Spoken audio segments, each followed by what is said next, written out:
Hello, everybody. It's 2018, and with that, I say Happy New Year. I am Fight Club Hubs, and welcome to a brand new GVN Live. We are back from our hibernation. So, first things first, I do want to mention the quick error. Nick is not here. In fact, he had to work, unfortunately, and we are joined instead by Jan. So, please introduce yourself. How are you? I'm doing well. My name is Janice. I'm a good friend of Mark B. Writing. He introduced me to you guys during the last year. I've sort of been getting a little bit more and more into the scene as far as what you guys were doing, and so here I am, ready to join you guys for a brand new 2018. Well, welcome, Jan, I will say. Yes, welcome to the team. So, without further ado, let's just get straight into the introduction of the other members of the GVN Live cast. Right above me, of course, is the man himself, Mr. Mark B. Writing, looking rather dapper. So, how are you today, sir, and Happy New Year? Happy New Year to you as well, and I'm fine. Just tracking my stuff in my Fitbit app. Good.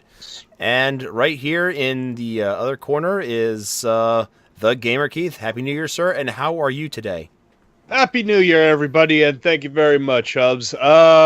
Well, it's a trying time in life, but a great time for video games, I will say, but everything else is just absolute and utter shit at the moment. But other than that, things are going well. I hope everybody also had a great New Year, everybody that is watching. Yeah. I'm ready to go through some stuff. I'm excited. First one of the year, 2018, brand new year. Okay, and of course, being 2018, normally we have our award show. Of course, this being our second, we would have had it at the end of last year, but, circumstances fell through, and we were unable to do it, so we had to push it back. So we made it the first show of the year. We are going to start off, however, with a brief recollection of all things that is 2017. In the world of gaming, Janice, can you give me what you liked the most about 2017 in the world of gaming? The things I like the most? Gosh. Well, I you have can to also say start that with what you didn't like. What I didn't like was the fact that there's just way too many people trying to play way too many things, and a lot of it ends up being super popular, and a lot of it ends up being console. And there's nothing wrong with that, so much as you get to a point where you look at a lot of what people are doing, and it's like, and then all of a sudden you get slammed by a bunch of brand new games.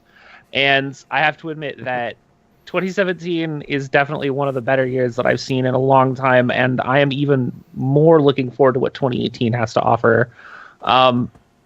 Between Nintendo coming from literally left field with two absolutely brilliant games in Breath of the Wild and Super Mario Odyssey, to looking at all of these people, looking at all of the hype trains that are just about to let out of the station going into 2018, I think it's definitely a good time to be a gamer. Yeah, speaking of which, Nintendo's got the hype started right away. We can't wait to play with the Nabo or whatever it's called. The I was about to Labo. say the Nintendo Labs. Labo. Nintendo Labo. Nintendo Yes. Labo. Yeah, I can't wait to fold up some cardboard boxes. All right, and let's go to you, Mr. Gamer Keith. What did you not like about 2017? Well, if anything, again, 2017 was pretty awesome for gaming. You can't really say it wasn't. Not too much really was going on, I would say, as far as bad things minusing here and there but as far as the game titles, amazing.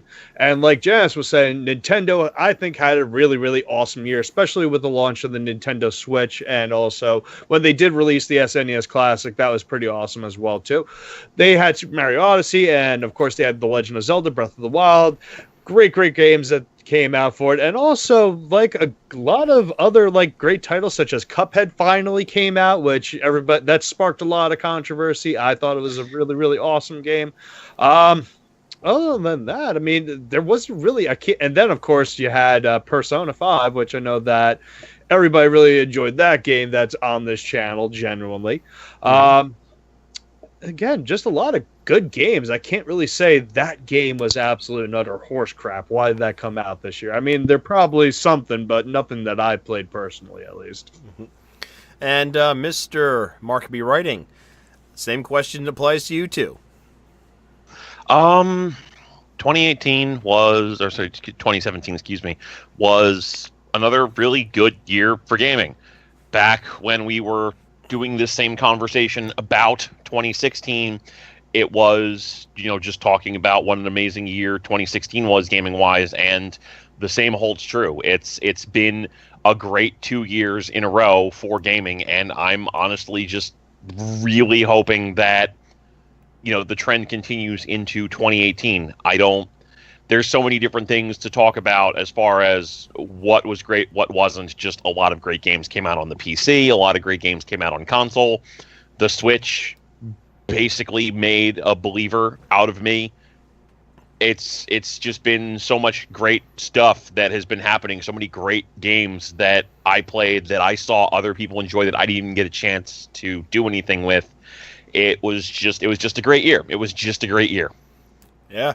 So, in my eyes, 2017 was a very big year for gaming. Probably one of the bigger ones in most recent memory for me, because just as everyone's already said, yet so many great games came out. Nintendo Switch pretty much blew everyone out of the water with, just Nintendo doing what they do best, catching you off guard with some amazing software and a novelty idea that actually can go farther than, you'd expect it to. Some of the games that we're not going to be talking about tonight at all, but I do want to give them, a little bit of respect. There is one game that I haven't had a chance to play a whole lot of, and that's Horizon, which was an amazingly beautiful, well-crafted game that I wish we found some way of getting it into the award show tonight. So that's one of my little things I wanted to mention. Any game in here that we don't have on the list that anybody wants to give a quick shout-out for? Mark? Like just wish list in particular? Yeah, just a wish, a game that you like to give a shout-out for that probably, let's just say, a sleeper hit or a runner-up that just didn't quite make our award show. Heck, hell, let's take it farther. Why don't we even throw out a video game company that might have caught us off guard with the stuff they've done? I mean, there's not any one particular company that floored me or anything like that. I honestly don't know. There were just so many different games that we played, that we did whatever with, etc. The one game that we didn't really. I can't think of, we mentioned so many different games here. I can't think of any games that we didn't nominate that, that deserve to be mentioned somewhere that just didn't get mentioned. I guess maybe Horizon Zero Dawn, but that's pretty much about it. And even then I was fine with that, but it wasn't really, an amazing experience.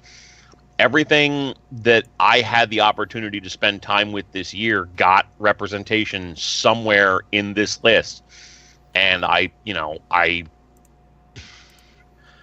guess maybe Hollow Knight.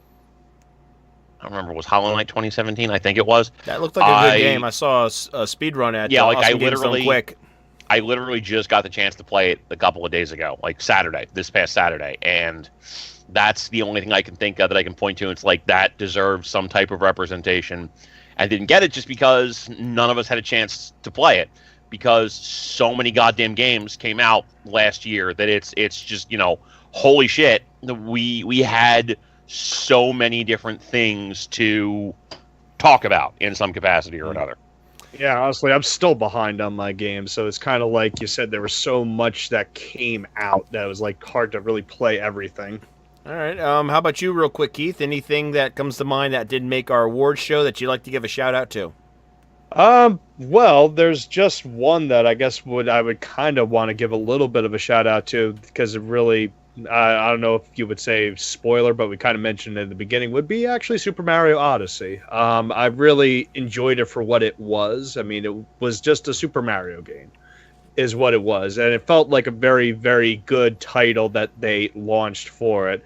Not the longest game in by far in Super Mario history, but again, I thought it was a pretty solid little title, and we really didn't talk too much about it other than our kudos on it, just like, oh, it came out, sort of say. After that, I would probably say another one that kind of, I wouldn't say that it was a sleeper hit, but I would just like to give it would be that Neo game that was on PS4. I have it, but I just never really got around to playing. Same here. I just never got around to it. And how about you, Jan? I actually have one more game I like to mention after, Sure. After you. So, I mean, I can look at the list. I can look at all the stuff, but the one thing that I'm really just, I am diehard. If it's good and it works, play it. And that for me was Sonic Mania.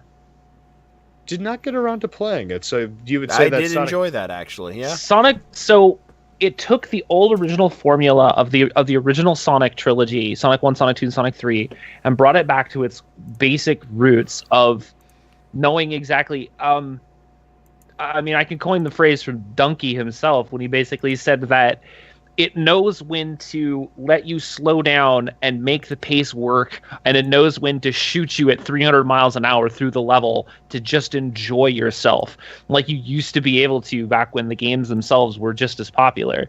In a world now where everything is 3D and everything is 1080p or 4K or whatever it is that you've got, to go back to something original like Sonic Mania and to see how it really came through, to me, it just felt like it was a great baseline, a great return to what people really enjoyed about the Sonic franchise. And it really was just a love letter to Sonic in general, because I don't know how many of you know this, but a good chunk of the game was actually fan made. The music remixes, the initial opening animations, all of the quality stuff this is basically a fan game that got the Sega stamp of approval that turned into one of the biggest hits, and Sonic Forces notwithstanding, was definitely the better Sonic game that came out this year, and I think probably in the last decade is probably one of the better side-scrolling platformers that's been. Just, it's simple, it knows what it's doing, and why not? Have fun with it, right? Also, on top of that, being a fan game, fun fact, the people who made Sonic Mania, they're the people who created the fan game Sonic Megamix. Didn't we play that one time, Hubs? No, I think me and the wife played that. I think you and I played something else. Oh, okay. Yeah, but Sonic Megamix was a really nice way of these guys who took the Sonic 1... and pretty much all the Genesis Sonic games, and just pretty much used textures and all that stuff, made their own levels from scratch, made it feel like a legit Sonic game. The last game I do want to give a shout out to, and it's one that's practically a giant crime that I didn't play as much of it as I could, is Divinity Original Sin 2, which, if you look everywhere, everyone is praising the hell out of this game. I reviewed the first one for Die Hard Game Fan about 3 years ago, and I thought it was probably one of the best CRPGs I have played. A nice callback to classic point-and-click RPG games like Baldur's Gate and Neverwinter Nights, and then escalating it even further. And Divinity Original Sin 2 takes the concepts of the first one and then just makes them better tenfold. And I just didn't get and it's a crime that I didn't get to play as much of it as I wish I could have. Otherwise, it would be my game of the year, because it's just an amazing game. So, spoiler alert. Spoiler alert. Yeah, hey, spoiler alert. Divinity Original Sin 2 is not my game of the year. Okay, so without further ado, ladies and gentlemen, we are now going to get underway. This is why you are here. We are now going to start the Video Game Awards, and up first is the Asshole Achievement Award. Here are the nominees.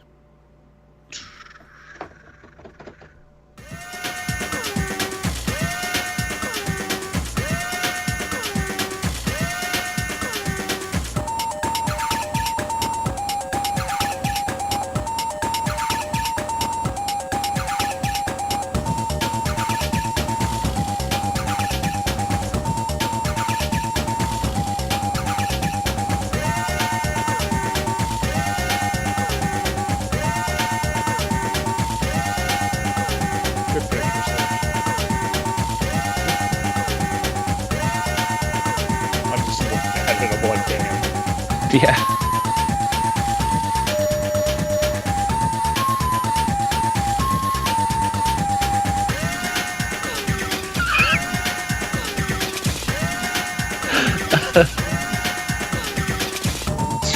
We're too weak. And presenting the award for the Asshole Achievement Award, it's myself. So, hey everybody, Fight Club Hubs here. So, I just want you to know that this is actually not as obvious as it seems. So, I'm sure a lot of people here are saying, oh, it's going to be JonTron. No. The winner of the Asshole Status Achievement Award goes to Low Tier God. And here is why. Everybody else on here has pretty much got their comeuppance in regards to the dumbass actions that they have committed. Low Tier God, on the other hand, is a douchebag who is unapologetic, egotistical, and an attention whore. I'm going to keep this short. That's how you really feel. Wow. This is a man who, in the past year, has flung insults, as I've mentioned right there in the little blurb, hateful tweets towards Mumakun. He also started verbally abusing and saying negative things towards a physically handicapped man by the name of Brawly Legs, who is a high-level competitive Street Fighter player who plays the game using his mouth, by making comments such as, oh, this idiot's slobbering all over his controller, you're scrub, all that crap, and then turning around and making a video for Damage Control saying that, oh no, he had it coming because he said all this stuff first, even though there was absolutely no evidence whatsoever coming from Brawly Legs' camp of him making such comments. This guy has numerous times gone out of his way to make himself the center of attention by any means necessary. One of the biggest things that I remember from back in the day is back during a Street Fighter 4 tournament where he was playing against Vincent on Wednesday Night Fights, where he was running his mouth, and at the very end, Vincent kicked his ass and pretty much brushed him off. So there you go. You deserve it. Congratulations. You are Asshole of the Year. All right, so moving on to the next award. This is the 5 More Minutes Award. Here are the nominees.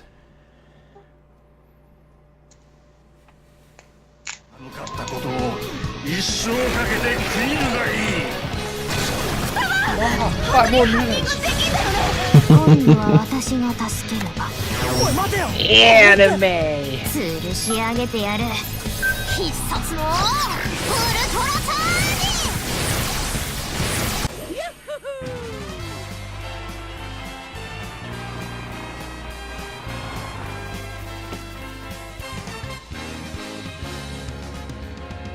Here we go, off the rails. But you know it's time to raise our sails. It's freedom like you never knew.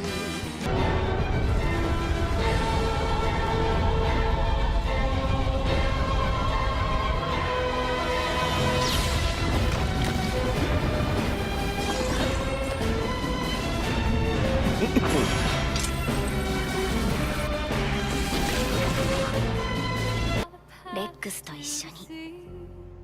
あなたたちは何も分かっていない。ブレイドは刹那。コアに戻れば記憶は消えてしまう。天の聖杯といえど、ドライバーがこれでは。あいつらに君を渡したくなかった。君を守りたかった。 And presenting the award for just 5 more minutes, here is Jan. So, out of all of those games, I have to admit that I've only played one of those, and it is actually the game that won, which is Persona 5. Being that I am not very well versed on the Persona series, I've played only Persona 5, but do have a large group of fans in my friends base who have played the rest of the Persona games. It was really the reason why I wanted to play it in the first place. Not to say that there isn't something going on between, say, Mario Odyssey's wonderful gameplay and originality in terms of open world gameplay, Xenoblade Chronicle 2's plot, and of course Zelda being a Zelda game that is almost always going to overachieve itself every time. Persona 5 to me is really the game that just doesn't really want to make you put it down because you just keep wanting to know what's going to happen in that next day. And for me, that really just makes a lot more sense to just keep going for that 5 more minutes. All right, thank you very much, Jan. And right now is the award for the early access. Here are the nominees.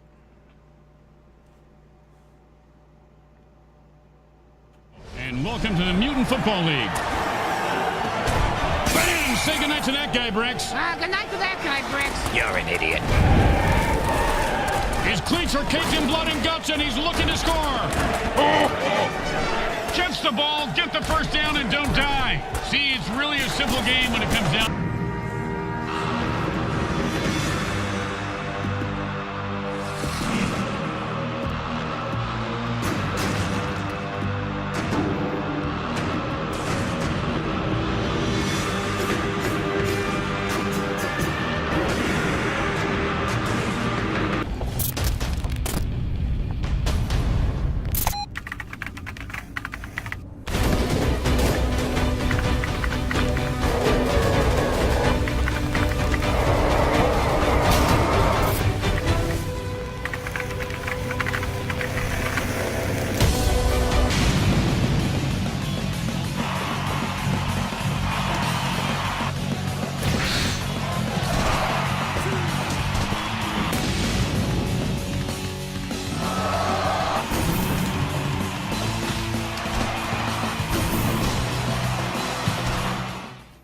Here to present the award for Best in Early Access, here is Mr. Mark B. Writing. So, I know for a lot of people, the idea of early access is kind of, for lack of a better way of describing it, something of a cancer on the gaming industry, largely because it's games that are coming out in various states of proper formation that may ultimately never see completion, may ultimately become a completely different thing when they are finished, etc., so on. But I like the idea, at the very least, of early access, and I always try to check out games that are in the process of being developed, even if they're not my bag, just so I can see if they might someday be. Of the nominees that we had this year, I actually got an opportunity to spend time with 3 of them. And while they may ultimately end up becoming completely different experiences, it feels like it's worthwhile to highlight a game the year that it first goes into early access, just as a, hey, this game is being developed, you want to keep an eye on it. And of the ones that I did play, Dead Cells was great, but really needs a lot more polish to it.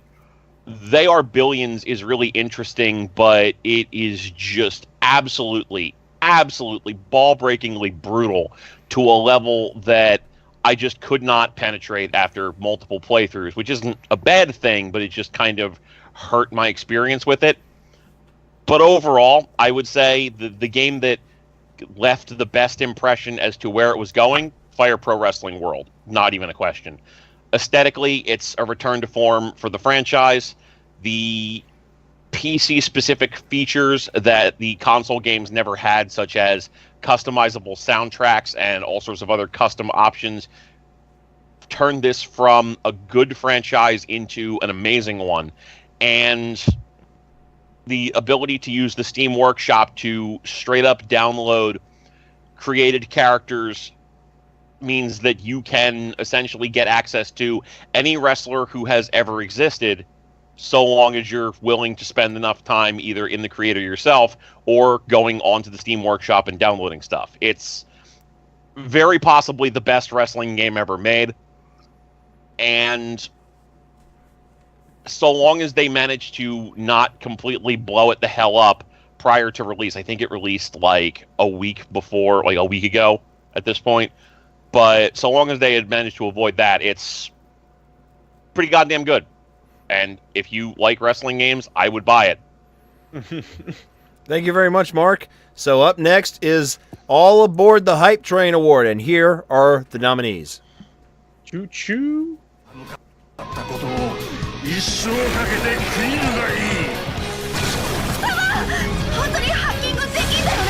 今度は私が助けるわ。おい待てよ、あれって吊るし上げてやる。必殺のウルトラチャージ。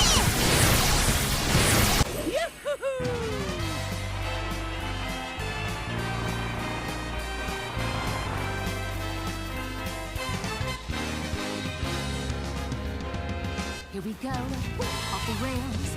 But you know it's time to raise our sails. It's freedom like you never knew. We all know what needs to be done. Get up close and personal with Gulp. Put a bullet in his head. Then maybe eat a sandwich. An outright assault is doomed to fail.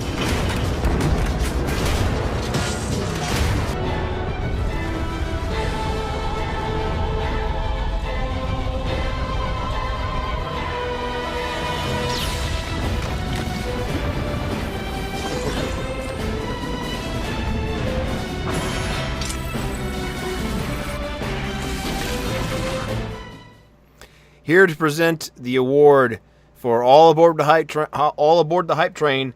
Here is Mr. The Gamer Keith. Choo-choo, mother effers. That's all I could say on that one. Okay, so this is kind of your prime example for everything, is what I can say. Is like, literally, this is what gaming is about of the hype train, is that you build up these games, and then either they live up to this great standard, or they don't for it.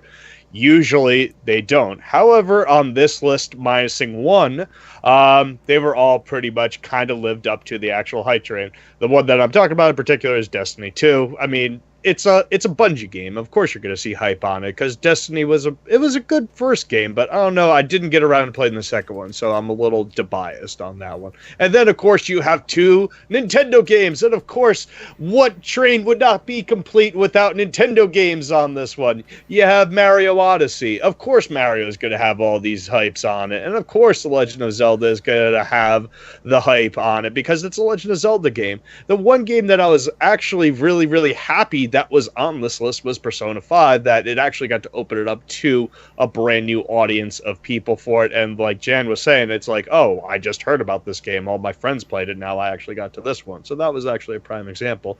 But with all these, I will have to say the one that won the Hype Train Award the most is because for a while that's everybody could talk about, because it got launched with the actual system, was The Legend of Zelda, The Breath of the Wild. Yay, Legend of Zelda. Just because, if you think about it, even though I think that it was a very, very solid game, it did have a lot of hype, and then when people were starting to play it, they got a little disappointed on different things for it. They didn't because it was a completely new Zelda game, completely new from what the traditional thing is. So they kind of had this giant train that they built of an absolute hype, but I think it actually lived up to said hype, if you ask me. All right, thank you very much, Keith. And right now we are going to begin announcing our first Game of the Year. And here is Jan to show off her Game of the Year. Yay! Go right ahead.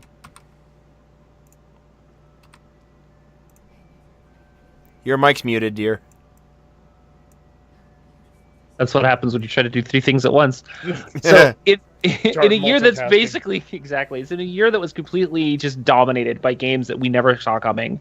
Games like Mario, games like Breath of the Wild, games like Destiny, games like Yakuza 0, and all of these other games that were coming out. Niche genres generally didn't think that they were going to make it. And then when all of a sudden Nier, this little, crazy little guy, Yoko Taro from Japan, shows up with a giant moon on his head and gives us yet another Nier game that most people didn't even know that, yes, there's more than one Nier game. And believe it or not, this is actually a side story. 2B isn't even a main character. Uh-oh. There. Oh, robots. Yeah, robots. I'm back. I'm good. You're good. Robots. See? Robots.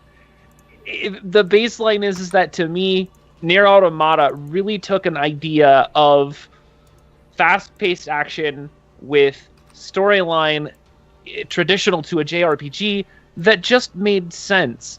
And, I mean, sure, it was robot shoot simulator, but what are you going to do? Baseline to me, though, when it really came down to all of these other games that came out, Nier was the one that when you played through it the first time, you started to want to know more. Then you went through the second time, and it just got better. And then you get through your third gameplay, and you hit that point where you're like, oh, it all makes sense now. To me, games like that. Nier Automata my game of the year for 2017. All right, thank you very much. All right, up next is the I Feel Like a Badass Award. Here are the nominees.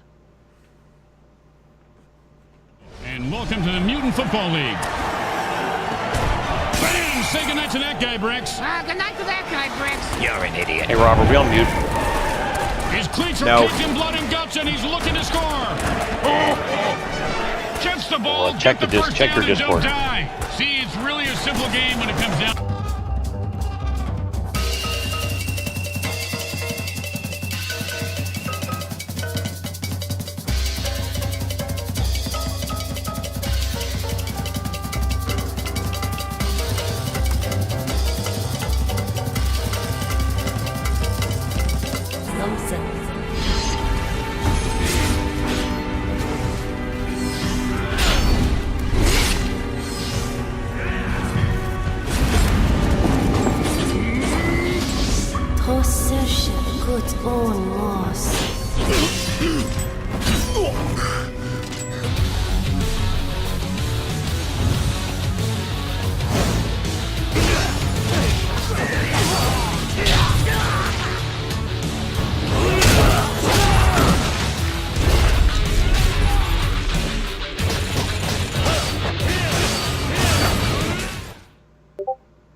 Okay, guys, we're going to hold on for just 1 second. There seems to be an issue going on with the stream. Yeah,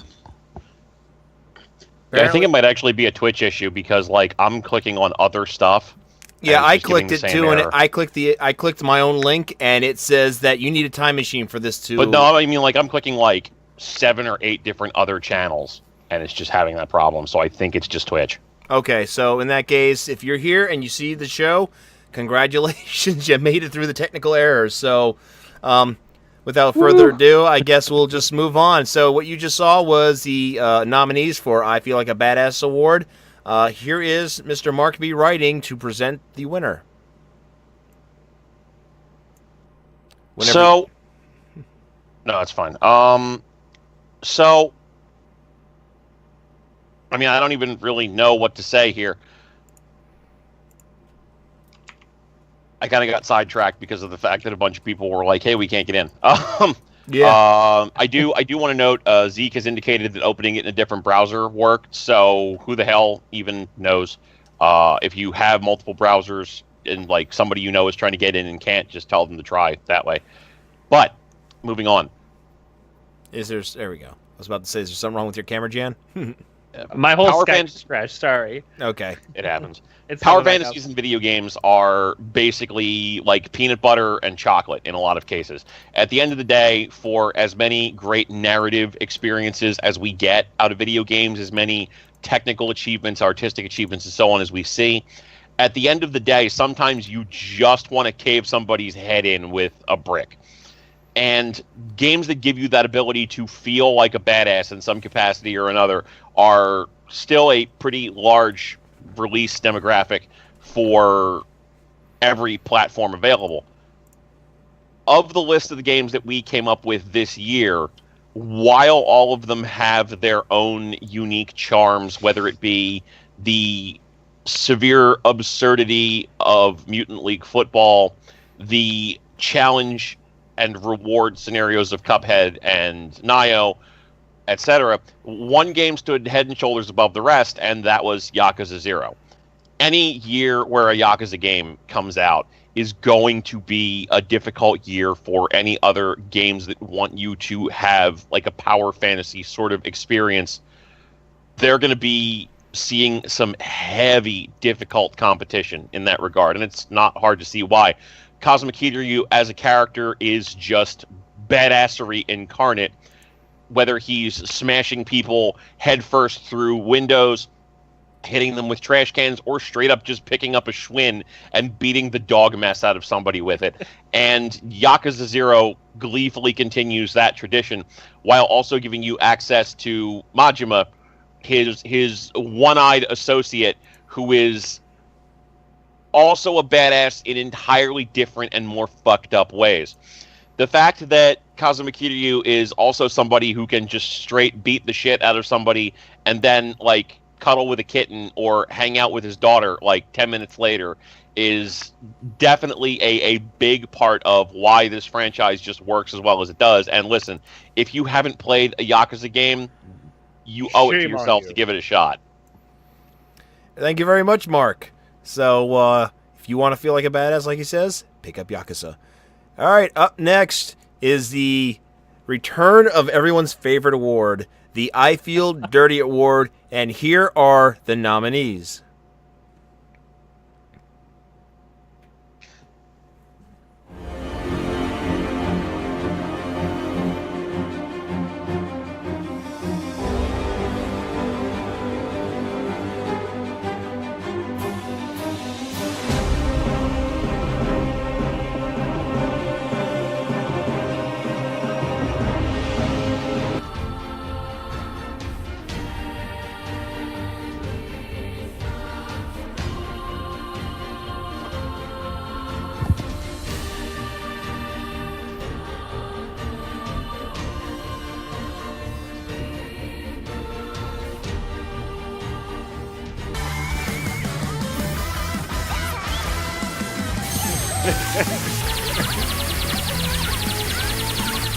If anybody could just see Jan's reactions, like, it's priceless at the second, I'm sorry. Oh, man. I did not expect the exclamation point, to be fair. Yeah. Also, I know we're still talking over the video, but I'm told now that the issues are resolved. Okay, good.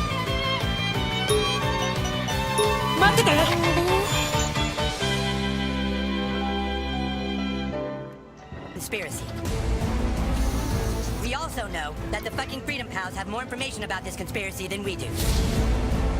Mega Pal Plus. The only reason the Freedom Pals are ahead of us right now is because they're butt-fucking cheaters who sold out. Coon and Friends assemble. Freedom Pals unite. Motherfucker. And to present the award, for the I Feel Dirty Playing This is the gamer Keith. Okay, then. So, as you can see, there is quite a good list of things that you're kind of question on why you would want to play this in particular. Yeah, that was pretty awesome for it. Fight of Gods.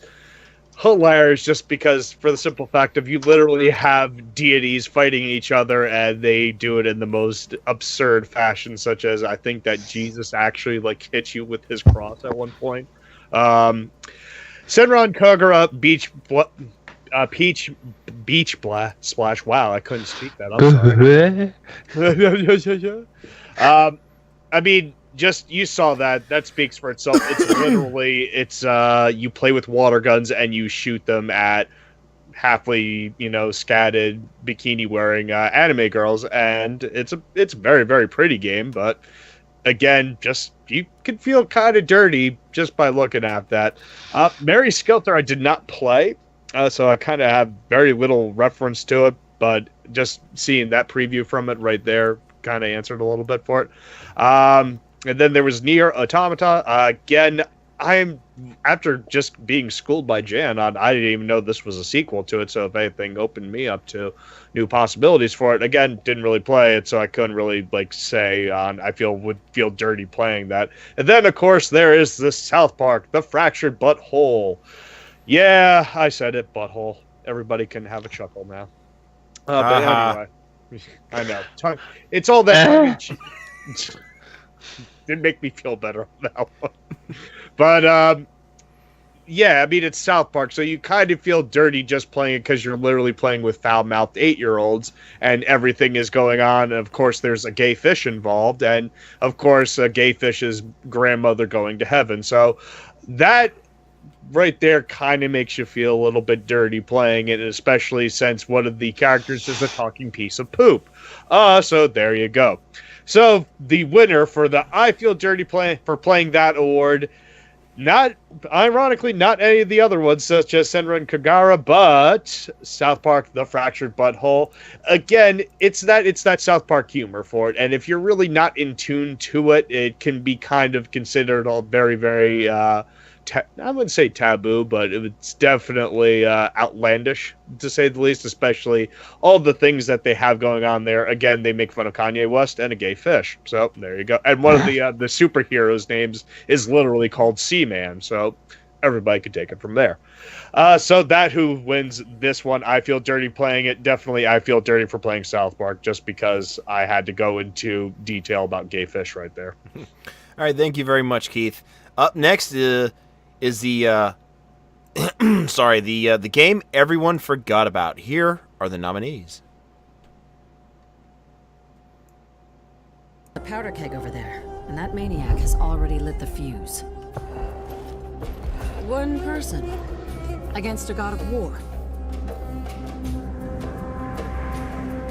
We know there's something in the desert that will help us turn the tide against Balthazar.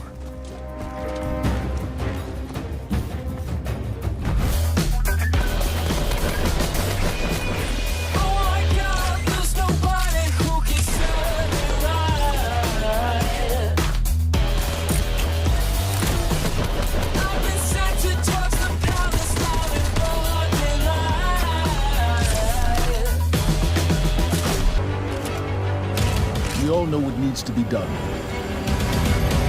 Get up close and personal with Gulp. Put a bullet in his head. Then maybe eat a sandwich. An outright assault is doomed to fail.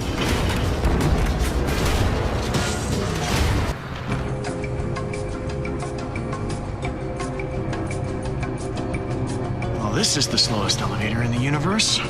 You cannot possibly know that. I am Groot. Good one, pal. Sounds about right. And here to present the award for the game we forgot about, here is Jan. Hello again.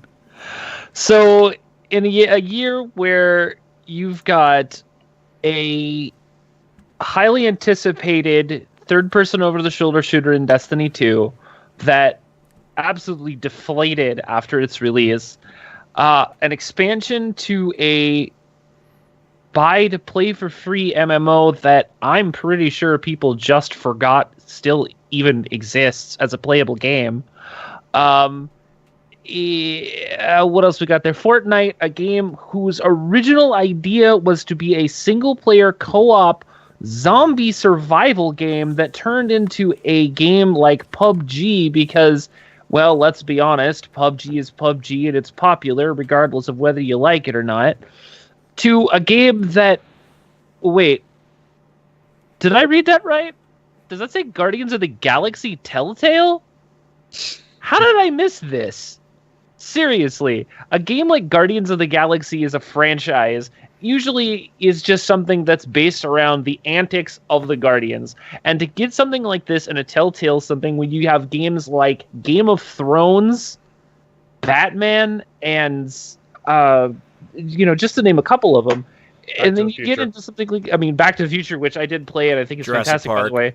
But think about it. You get all these big name franchises and you get something like Guardians of the Galaxy and nobody remembered it existed.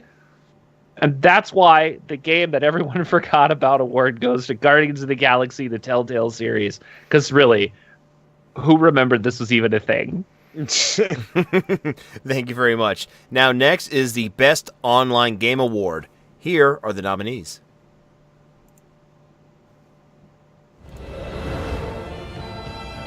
While my own power seems to fade, whatever is bold enough to challenge me is just the beginning of Varenfel's woes. 10 provinces and 3 great cities lie within the bounds of our great empire. To the west, Osgith guards a treacherous border. Its brave inhabitants are the Empire's shield against the fierce nomadic wolf people who prey on the unwary with impunity.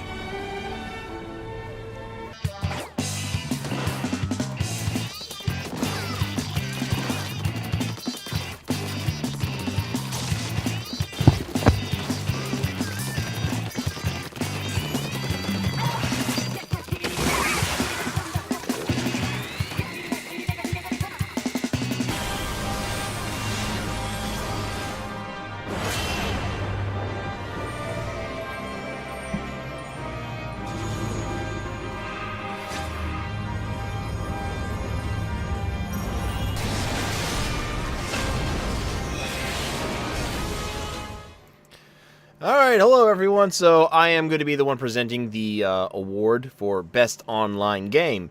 So looking at what we have 4 really strong contenders for the award. 2 of them are MMORPG expansions, which in their own right are really huge and add so much content to the point where, like, literally they're just that impressive that they actually had to make the list. Morrowind is something that people have been clamoring for ever since the day ESO was released, because people want to explore the island of Vanderfell, and what they did is they gave us the island, tons of new content, new quest storylines, all that fun stuff, on a game that somehow has improved over the years. There aren't many MMOs that do that, by the way, that come out that are released broken and then become a better game as the years go by. The same can be said with Final Fantasy XIV, a game that came out to less critical praise and has significantly got better with each significant release. And right now, with the release of Stormblood, and Mark can even vouch for this, the game has just elevated that much more. In fact, I'm actually hearing friends of mine are actually going nuts for the fact that they now have added Kefka as a boss to fight in the game. So there's that. The other game is Revelations. It's more of an unknown game, but what makes it stand out is the fact that it has amazing gameplay elements to it. Not so much that it's a strong contender, a stronger MMO game compared to ESO, Morrowind, or Stormblood, but the fact that they offer you more than just the standard MMO style of controls, which makes it stand out in many ways. But the game that takes the award this year is actually Splatoon 2, and here's why. While I have very limited interactions with it, I can tell you right now that the online version of the one that once released on the Wii U, the original Splatoon, was a fun, phenomenal game. Lots of fast-paced action, lots of options, lots of just insane craziness. Now, put it on the Switch, add an improved lobby system, more stuff to do, graffiti, all that fun stuff, and you just got one hell of a fucking game, to be truthfully honest. It's already looking like the Switch is going to be home to lots of great multiplayer games, but Splatoon 2 is the one that shines the brightest right now for the platform, and definitely sets the standard for the Switch. And there you have it, ladies and gentlemen. Best online game goes to Splatoon 2. Now up next is another Game of the Year. And presenting his Game of the Year, here is me. So, my Game of the Year was actually one that I struggled with. I actually had 2 games that I was bouncing back and forth, and I ultimately decided on Xenoblade Chronicles 2. I played the first game, and I played X, and both were magnificent. But in terms of sheer scale, storyline, characters, and just what you can do in an RPG of this kind, just is so amazing what they did. Granted, some people aren't fans of the English voice acting and all that stuff, but, it doesn't bother me at all. I think they did a great job. The action and gameplay is just phenomenal, well-paced. It's a nice, long, lengthy adventure that can take you up to 80 hours to complete, with plenty of things to do in regards to, like, leveling up all your blades, trying to level up Cutie Pie, Tora's blade, trying to complete all the quests, buying everything from the merchant so you can increase your rating, just all kinds of things you can do, all the treasures and the there's just so much fun stuff you can do in this game that it's hard for me to pick as many words as I possibly can to condense. So I'm just going to end it right here. If you haven't had a chance and you have a Switch, please pick up Xenoblade Chronicles 2. You will not regret it. Alright, so moving on, ladies and gentlemen. Here is the best fighting game that is not Street Fighter award. Here are the nominees.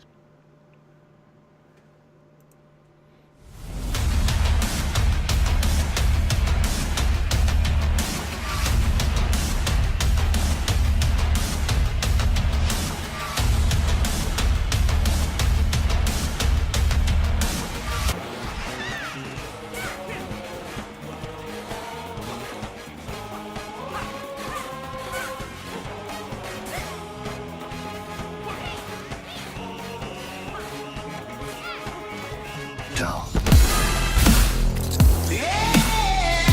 We are at war with these animals. You're not welcome in Atlantis.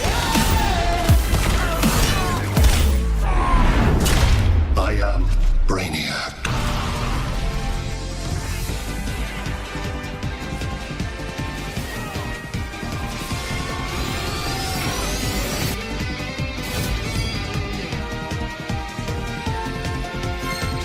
I'll take you on.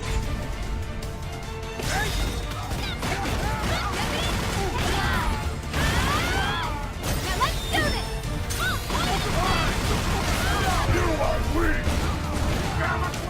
All right, presenting the award is me. Yes, I'm back. So, fighting games this year are doing pretty... Sorry, last year, 2017, did pretty well. There's quite a number of them, and unfortunately we had to condense the list down and, pick the best. So, with Pokken DX, it was pretty much just an update that, did a pretty good job of, carrying the non-stop frantic action that was on the Wii U over to the Switch. ARMS is a brand new gaming experience in terms of a fighting game that, you just have to play it to believe it. It's unique in so many ways. And then you have the heavy hitters like Marvel vs. Capcom Infinite, Injustice 2, and Tekken 7.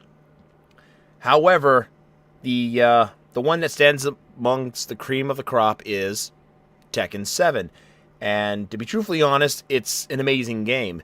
It is refined quite a lot. They fix a lot of the problems that I had with it from Tekken 6 and even Tekken Tag. The assortment of characters, is pretty much, been condensed a little bit. You don't have to get overwhelmed with picking a character to play with. A lot of the just the fact that the game is still to this day so much fun to play, and Tekken 7 takes it up another notch. Wonderful responsive controls, amazing graphics. Actually, an online system that's somehow a little bit better than the past Tekken games. Hopefully, something will stick. That system will stick around for Soul Calibur 6 when it comes. If you haven't had a chance, I definitely recommend it. Namco is doing a wonderful job, and they hit it out of the ballpark with Tekken 7, and that is our pick for fighting game of the year. So up next is the Best YouTube Gaming Personality Award, and here are the nominees.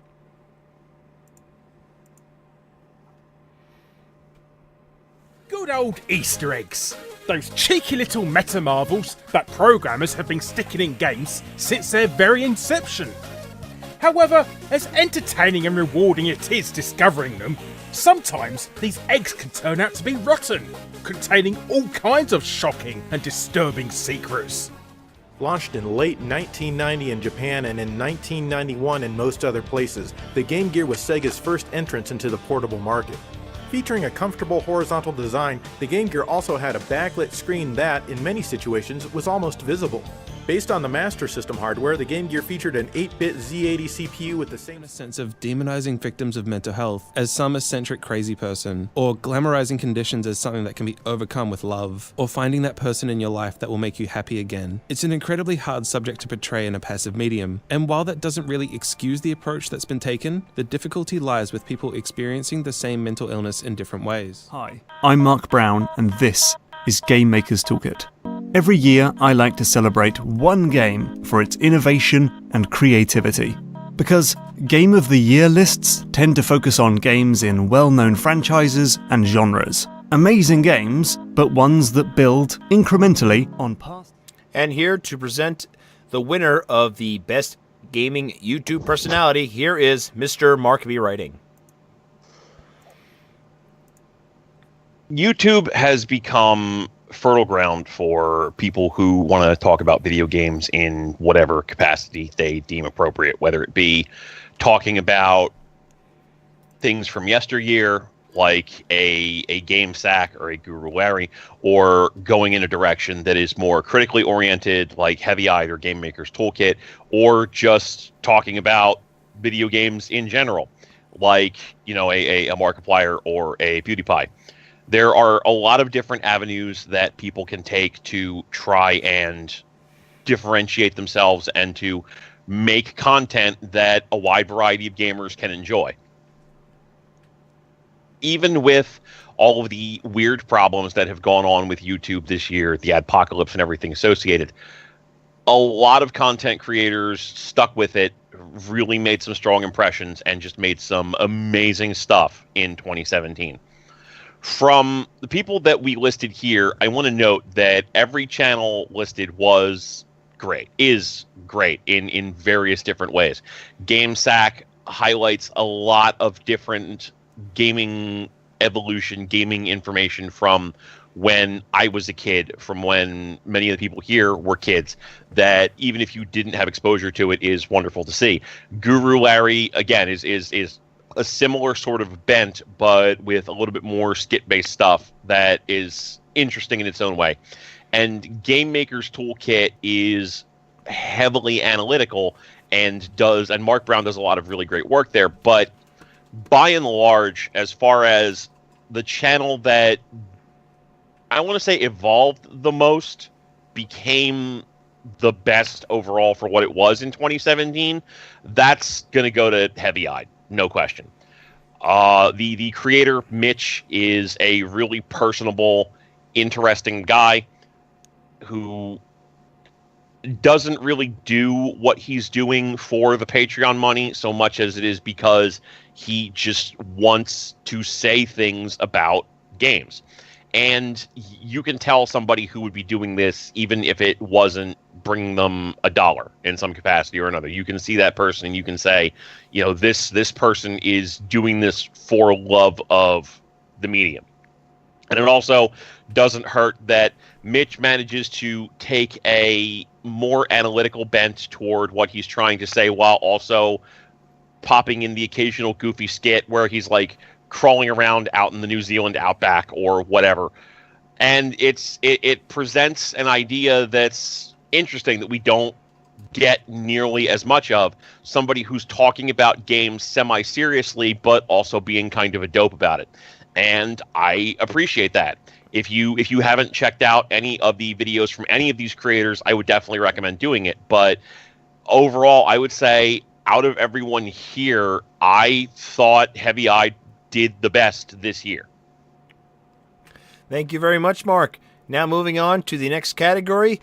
This is the Excellence in Artistic Merit Award. Here are the nominees.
Here to present the winner for Excellence in Artistic Merit, here is the Gamer Keith.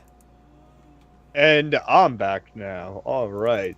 So with 2017 and especially with 2018, this is really, really an interesting time for the graphical development of games. Because if you look back in history, even if you were to just go back, even say as far back as 10 years ago, is that the graphics have not been as good as they are nowadays for it. And that's just kind of facts, just the way that technology is evolving, the way that everything is going. However, there are a lot of games that add this little bit of artistic flair to it as well. with games such as Cuphead, for example, where does this line of, is this an actual cartoon or is this an actual video game? Because it actually looks like a 1930s style cartoon. Animations, bright eyes, everything, even like the colors, everything. Beautiful, beautiful game for that in particular.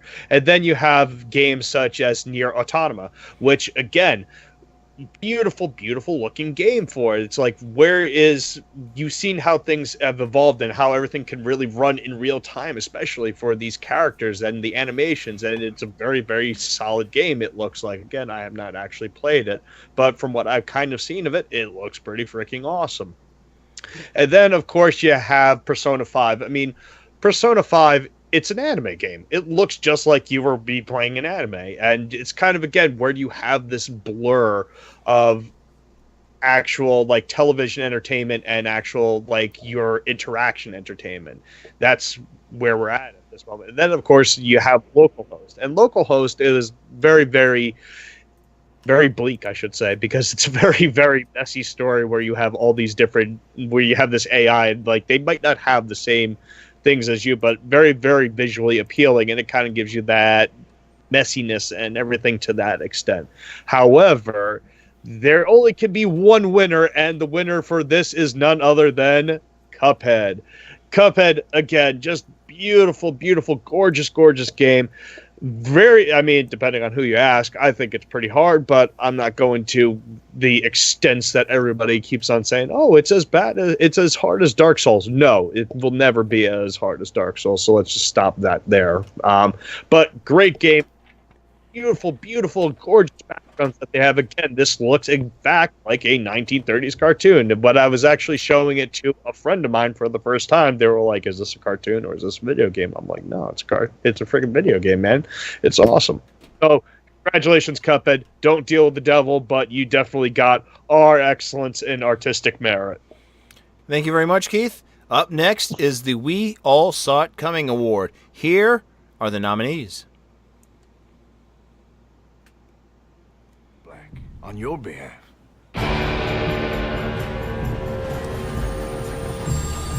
We got lawmen in 3 different states after us. They chased us from the west, they chased us over the mountains. We'll need an extra gun. This place and one truth.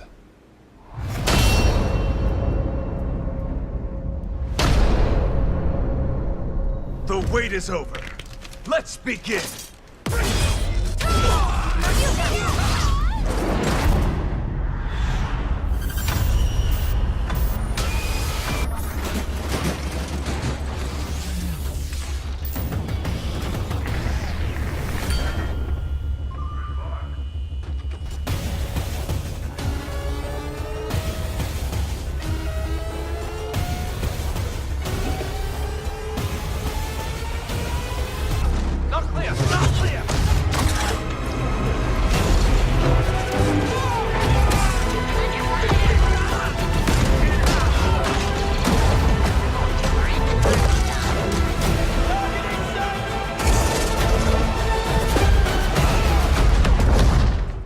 And to present the winner for the We All Saw It Coming Award, here is Jan. So, out of all of these things that we sort of saw coming, with EA's absolute just heavy-handed, whoops, we didn't see this coming idea of loot boxes, which, by the way, we all saw coming. Uh-oh. Skype's dying on you again. Classic was going, it likes to do that apparently.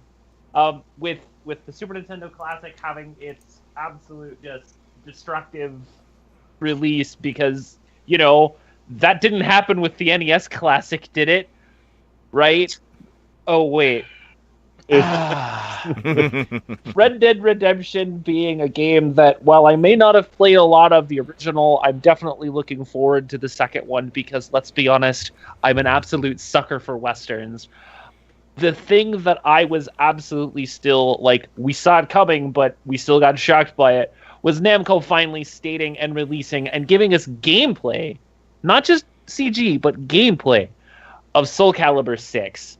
knowing that this is basically an absolute reboot of the Soul Calibur franchise, and the idea that this is something that's going to allow them to take a very different approach to how they're actually going to be able to release this game, especially knowing full well how Tekken 7 has done as well as it has since its release, knowing full well that Team Soul was able to combine with a lot of the guys who were working on Tekken 7 and Tekken Tag 2 to really solidify Soul Calibur 6 as the predominant best game in fighting when it comes to weapons.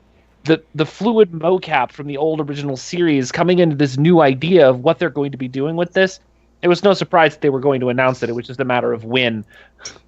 Good thing it's coming soon. All right, thank you very much, Jan. Now we move on to the next Game of the Year. And here is Keith to present his Game of the Year. Okay.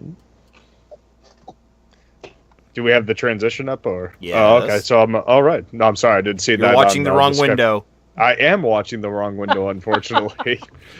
Okay. So anybody that has been watching the show, thank you for coming first. Knows that I'm a hardcore Nintendo fanboy. It's no shocker whatsoever for that one. So it is no shock that The Legend of Zelda: The Breath of the Wild is in fact my Game of the Year.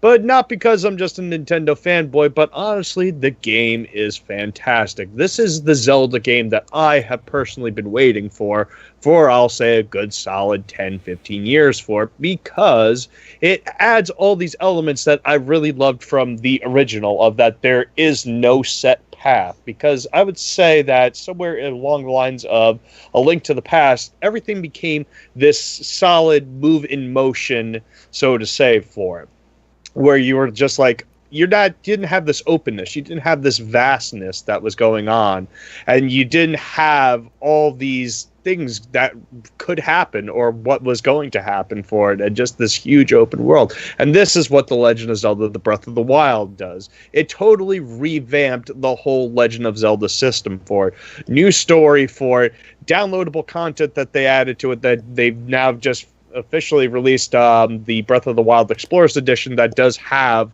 those downloadable contents, and of course the outstanding amiibos that they kept on having that I just kept on dumping money into, because again, Nintendo loves my money, but they don't really love me too much.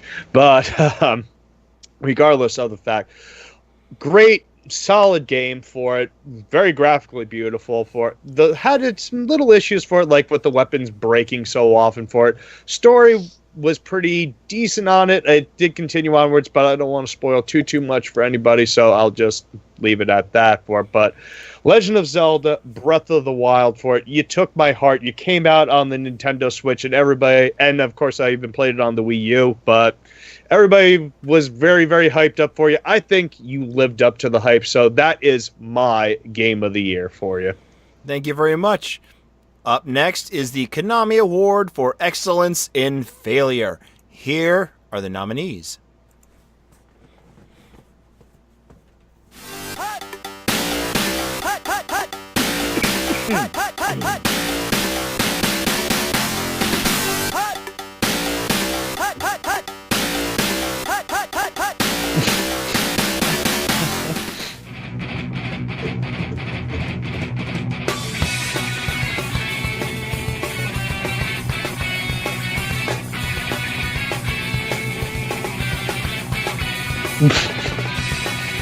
Almost everything.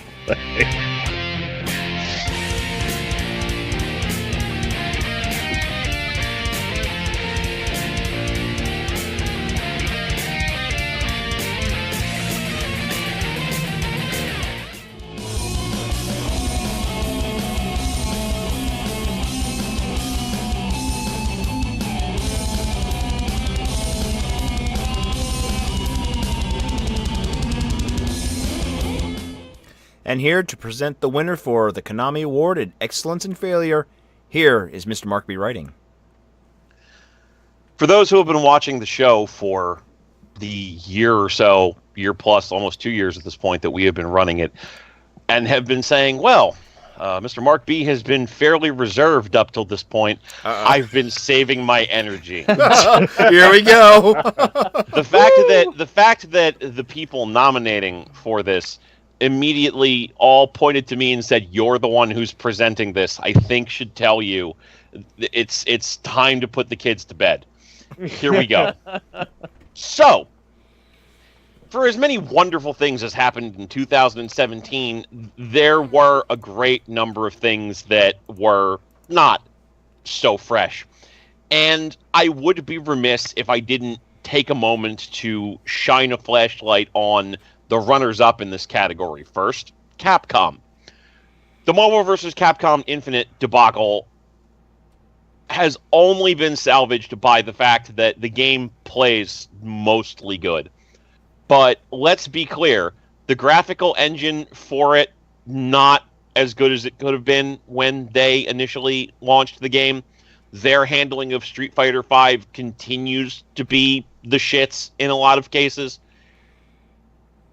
And the pre-order content for Marvel vs. Capcom Infinite, aka the Infinity Eggs, is just... Capcom has spent the better part of the year being dunked on social media. Nintendo, for as much good as they did with the Switch, royally boned up Switch chat, and also, it should probably be noted, had, as we said previously, a major screw-up with the SNES Classic, which 5 minutes of looking back to the release of the NES Classic would have told them was going to happen. There was also the announcement of cardboard peripherals for the Switch, which aren't, the worst thing, but it's just a very confusing concept, just in general. And, of course, Sega, despite the fact that they should have otherwise had a banner year, has had very big problems with Sega of Japan's tolerance for live streaming, to the point where Persona 5 was heavily hampered live stream-wise for quite a while, and their Puyo Tetris game that they did is I believe still banned from being live streamed story mode wise in Japan, and we're almost certainly going to see that problem come up again with the new Catherine that's coming out. But only one company can be the worst, and it shouldn't surprise anyone that this year it was fucking Electronic Arts. Yeah. I don't even fucking know where to begin with this shit. They shuttered Irrational Games, a company that had made 3 generally pretty goddamn good Dead Space games, because they decided that 5 million copies wasn't enough to justify continuing keeping Dead Space around for some reason. So they had that company make a mediocre first-person shooter and then said, make a Star Wars game. Gave them no real direction on how to accomplish that. Stuck them with people that didn't work particularly well with their group, and then said, fuck it, you're gone. They went from the EA-mandated failure that was Mass Effect 3 and said, well, make Mass Effect Andromeda. And that game didn't turn out the way that they wanted it to, largely because they continue to insist that people use their fucking in-house Frostbite engine, which is probably really good at shooters, but is basically terrible at fucking everything else. So when Mass Effect Andromeda wasn't what it could have been, and let's be clear, there are definitely some problems with the development team associated, instead of attempting to rehabilitate it in some form or fashion, they said, do just enough that it pays off the game in some capacity, and then we're just putting Mass Effect on the shelf while we can have the rest of BioWare focus on Anthem. Another fucking third-person shooter, because that's what the world needs. Another fucking competitor to Destiny. Then there was the whole loot box debacle with Star Wars Battlefront, which, Jesus fucking Christ, really, you guys? Loot boxes in general are considered to be a questionable business practice. And you would think for the amount of heat that an otherwise amazing game like Plants vs. Zombies Garden Warfare 2 got with the way that it handles loot-type box devices, that EA would have known that this would be a shit show. But no, they actively set it up so that the loot boxes can cripple gameplay for people in terms of how they're set up and structured. And then they were surprised when everybody got fucking pissed. If anything ends up losing them the Star Wars license to Disney's in-house shit, it is going to be this. It's just when it comes to failure, in a year where Konami didn't do anything, you have to look to EA to just set the gold standard, except it's brown. It's brown. Good job, EA. You're fucking terrible. You're fucking terrible. Good job. Oh, it only gets worse from here. Up next is the award for the Good Job for Breaking It Hero Award. Here are the nominees.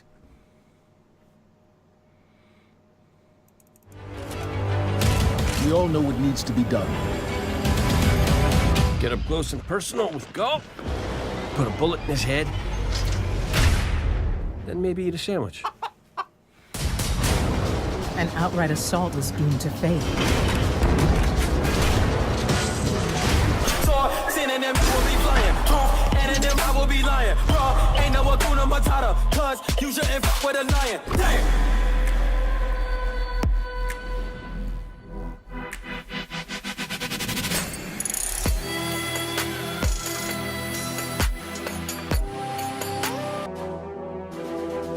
A long time ago, there were giant creatures with overwhelming strength that ruled the earth. Those creatures were known as ancient species. What was with that premonition? Or was it just a dream? Bright red hair like a flame. Of course. More importantly, I endowed it with my scent. So aren't I the most thoughtful person in the club? I think I'm gonna vomit. I don't know. Oh, yes or no? Great question. Great question. Maybe it's one of those things. And here to present the winner of the Good Job Breaking It Hero Award, here is Jan. For games that don't really pay attention to the general populace of the people who are playing them, it doesn't come as any sort of surprise that something like these nominees actually happen. If it's not a sports game that's revolving around hockey, I tend to not pay attention to it. But let's be honest, 2K, you used to be good. You were probably the prime contender to actually dethrone Madden when it came to your football series back on the Dreamcast. Oh, but that's right. You lost the bidding war because, well, let's be honest, money talks. You didn't really have any. And you just continue to keep not paying attention. PewDiePie. Do I really have to say more? In a world where anime is a thing, let's just be honest. Good voice acting and bad voice acting happens. However, when it really comes down to it, if you're going to create a game series, and I use that very stressed because, let's be honest, these have been around forever. When you're going to create an anime-based game series and you're going to have voice acting, it's going to be rough because you have two things working against you. Time and money. Time, because, let's be honest, these actors, they have lives. But it's going to take 12 hours a week, per person, per day, just to get some of these lines done. Because takes are takes, and that's how it works in the voice acting industry. Plus, let's be honest, the voice actor strike really worked against them on this game.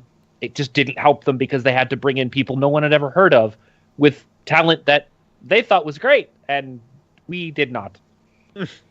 But let's be honest here. Destiny 2 was hype. Destiny 2 was something that people were looking forward to. And then they allowed the Eververse to show up. A microtransaction capable group inside of the game that you have to buy stuff from. Now, normally this wouldn't be a big deal because you have a way of being able to get to this stuff through just playing through the game in general. However, the Eververse is different. The Eververse is microtransactions. And we already know that that's a dirty word in the gaming industry. So we come to an idea of we're going to allow people to get cosmetic items such as ships, sparrows, emotes. Oh, and that's right, armor too. Cosmetic items that you would normally be able to get in most other games by either playing the game and unlocking it through leveling, which you can do, but if you really want the stuff, you're going to have to pay a little bit of extra. The hardest part about this, and I think this is the thing that really clinched it, not just for in general, but for me personally, was the event called The Dawning. The Dawning was Destiny's Christmas event that just recently expired. And I use that word with a lot of, well, anger, I think is the word. Because when you really come down to it, when you have to spend extra money for Christmas to get your Christmas presents in a game that should just be giving it to you, it's probably not the best idea. Now, I get Bungie's come out and said, we're going to do better. And I believe them. Or do. All right, thank you very much. And now is the Sure I'll Play It Again award. Here are the nominees.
Ultra Street Fighter 2, the final challengers.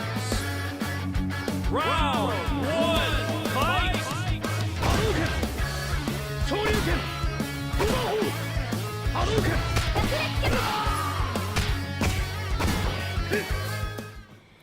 And to present the award, here is Mr. Fight Club Hubs. Oh, that's me. Okay, so we've been getting a lot of remixes, remakes of classic games, re-releases as well. And we've had actually a lot of them last year, but these are the 4 that stand out. We had a great quality port in the Crash Bandicoot Insane Trilogy, 3 games that were given the HD treatment and retaining the amazing gameplay that it had from back in the 90s. By the way, IGN, it's not as hard as Dark Souls, no matter how hard you try. We had a game that got a complete revamp, which is Samus Returns, which is a remake of Metroid 2, which in its own right is very unique in how they approach the remake of the game, giving it a, I guess, more than just a facelift, but gameplay update as well, keeping it on par with some of the later games in the franchise. Still keeping it in 2D, but adding all kinds of new features and whatnot, making it a fun, playable game. And then we have Ultra Street Fighter 2 HD Remix, the Final Challengers Edition, Part 5. I was about to say 0.5. 0.5, yeah. It's Street Fighter 2. I don't know why, but I'll keep buying the damn game. I don't know why. I'm Capcom's bitch at this point. But however, the game that I pick, the game that we've picked as the Sure I'll Play It Again award is Wonder Boy, The Dragon's Trap. Aside from getting an amazing facelift with nice art, with nice pencil-styled artwork, they didn't really do much in terms of changing the game. In fact, they kept the core gameplay from a game that's 30 years old. A game that apparently was still ahead of its time. That was apparently ahead of its time in terms of gameplay depth. And could we even technically consider it a Metroidvania style game? Because there's a lot of similarities to that genre in this game, and it's very challenging, very rewarding. You actually have the option of switching back and forth between the retro graphics and the modern graphics, and I don't know what it is, but 30 years later, I enjoyed this game as much as I did back when it came out on the Master System, and it's just a beautiful game. It's an addicting game. It's just something about it that, just does more than just tug at your nostalgia strings. And yeah, if you have a chance, it's available for the Switch, it's available for PC, it's available for PS4. Check it out when you have the chance. Up next is the final award category of the night. Ladies and gentlemen, this is the Pipe Dream Award for 2018. Here are the nominees.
And here to reveal our hopes and dreams for 2018, give it up one more time for the Gamer Keith.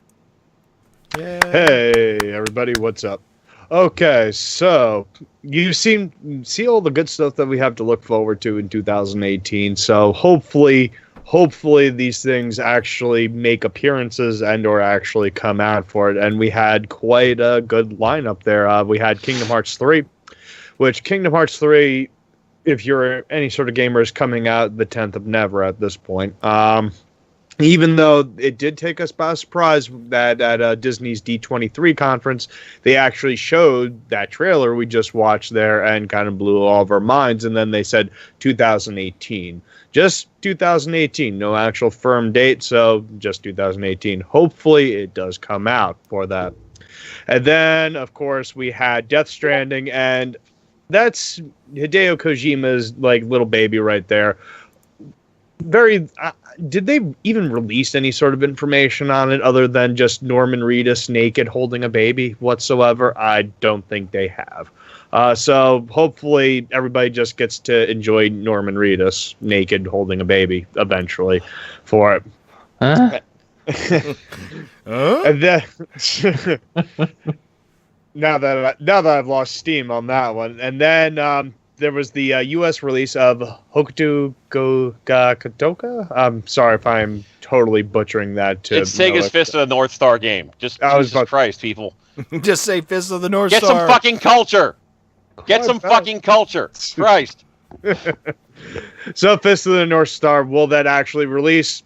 Hopefully, but then there was Shenmue 3, and Shenmue 3, of course, is being kickstarted, and right now it's kind of like Mark was saying, is this whole cancerous thing of which way can it go? Is it actually going to come out, or will it?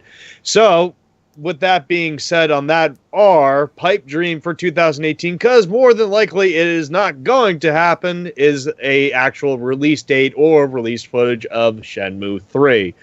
simply because, again, since E3 of last year, I think it was, we haven't really seen too much on actual Shenmue 3, minusing the stuff that you can see on their Kickstarter page, stuff like that.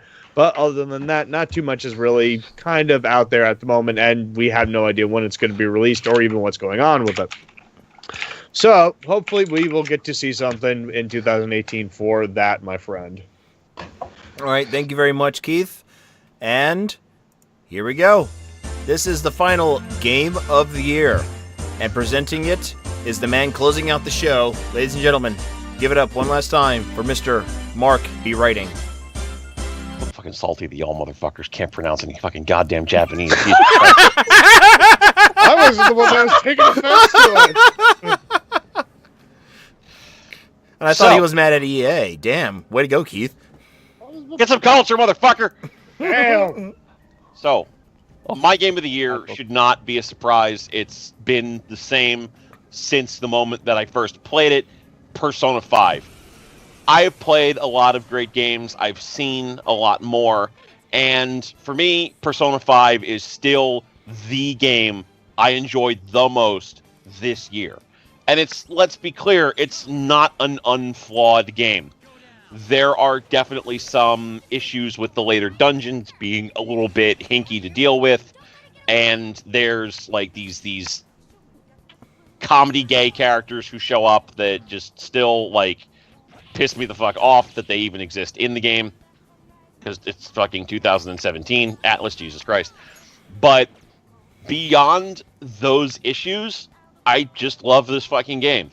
It's artistically, aesthetically, just an amazing experience. The visuals are great. The audio is outstanding. And it did something I did not expect. It took the core mechanical formulas of Persona 4 and improved them to a point that's honestly kind of astonishing. I would definitely say that this is one of the very best games to come out of Atlas ever. And it was, for me, definitely my very best game of 2017. And it's not even close. All right, ladies and gentlemen, there you go. Mr. Mark B. Writing's Game of the Year. And with that, it wraps up GVN Live. The GVN Live 2017 Game Awards. And, well, I want to thank everybody for being involved in this experience. Jan, thank you for joining us. It was a pleasure, and I hopefully get to see you again in the future on the show. That's the plan anyway, but thank you for having me. Absolutely. That's the plan, yes. Absolutely. Keith and Mark, thank you guys for returning once again for GVN Live. It's always a pleasure to have you, gentlemen. Thank you, as always. I'm not sure why, but I appreciate you having me here. Because I like to punish myself, and you are a reminder of that. Hey, you know, there's lots of great shit in this world. Somebody has to counterbalance it all.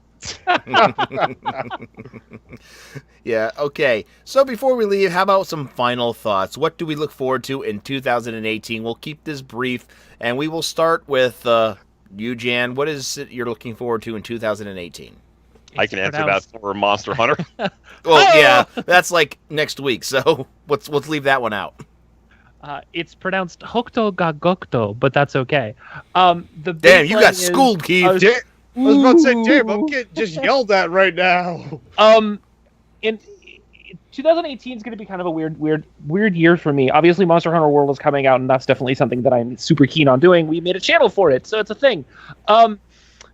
Outside of that, though, I'd have to say that while I am a fighting game player at heart, Dragon Ball FighterZ, a couple weeks away, BlazBlue Cross Tag Battle, because why not? It's got Ruby. I'm gonna play it anyway.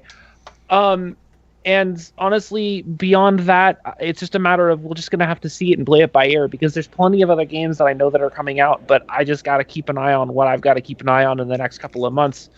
Everything else is gonna come probably as they come. E3 is just right around the corner at this point, and that's really when we're gonna start seeing the stuff that's just gonna blow our minds. Oh, and also, yeah, Mega Man 11. That's probably the one saving grace from keeping Capcom from being the from beating out EA. Bad announcement of Mega Man 11. If it was a Mega Man X game, it would have doubled their stock value.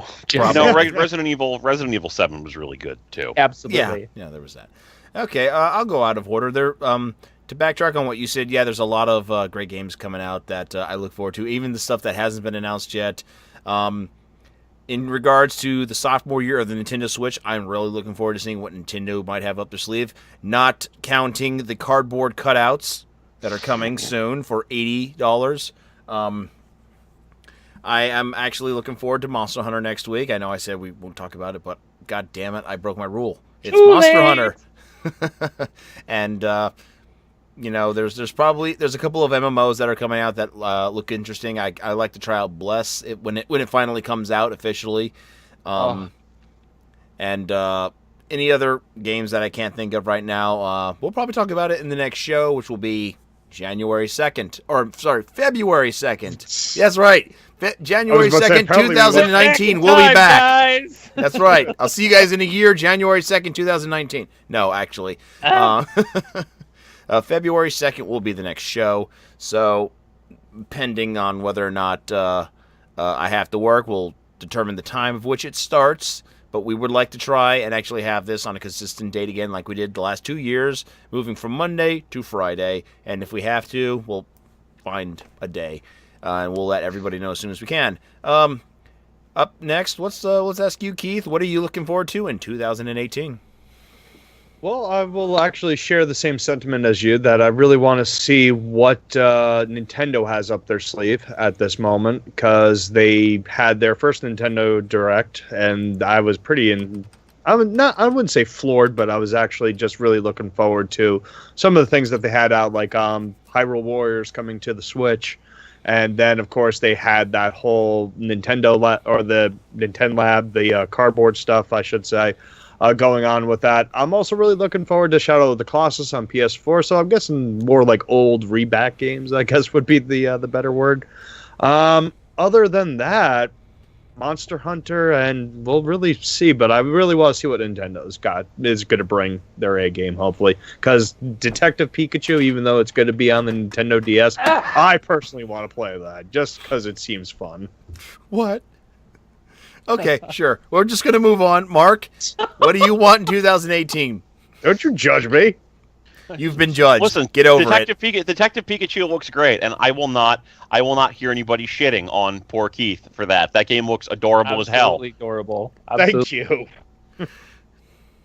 But yeah, I mean, just a lot of stuff coming out that I'm actively looking forward to like crazy as well.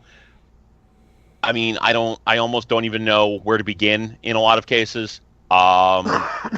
I just got in the new Digimon Cyber Sleuth game. I haven't even had a chance to play it yet, but like I'm actively really interested in giving that a shot and seeing what that has to offer.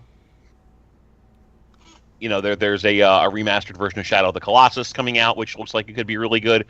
Monster Hunter World and Dissidia are coming out in like the next couple of weeks and looking really interesting. I'm really looking forward to, Yakuza 6 is coming out this year and looks fucking badass. Ni no Kuni 2 is coming out this year and looks like it might be pretty neat. We're getting a sequel to the Attack on Titan game that was actually kind of interesting, and I'm willing to give them a shot and see if they can improve it in some way. We Happy Few is supposed to be actually releasing in an intact state, which might be really interesting.